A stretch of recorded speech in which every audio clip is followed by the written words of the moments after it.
Well, we were very good actually, because we'd made the film. It'd been tough making the film because we'd been abandoned and, you know, finance problems and everything like that. But we'd stuck together as a bunch of people, and we kept to that, very much to that feeling of sticking together, and we didn't let our heads be turned. And I think, you know, obviously we were an age where you know not to let your head be turned, and we stuck together really, and it was a journey that we were all on the whole time.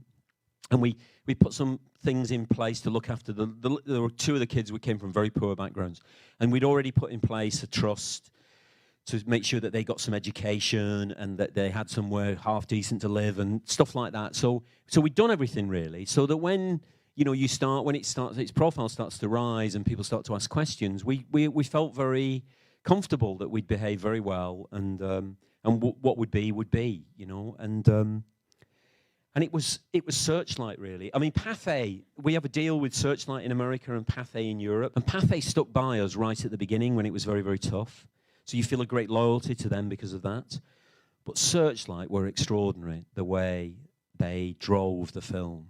And Angela Johnson, who's here tonight, I remember we were in Telluride. We had this screening in Telluride. It was like the first screening of it. And it was like suddenly it began to take off a bit, you know, and they put on extra screenings and everything like that. And we were hurrying from one screening to another screening. And it's very high up Telluride. So if you're hurrying anywhere, you're out of breath. And we were like panting. And she said, panting away, she said, you know, I think if we keep going, we may be able. I'm going to work so hard to get us an adapted screenplay nomination.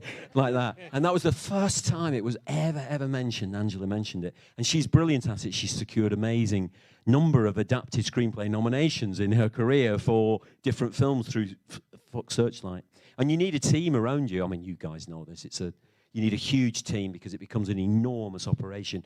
But we kept this simplicity and good faith at the center of it, or we tried to, with each other and the way that we met the world and spoke to the world about the film.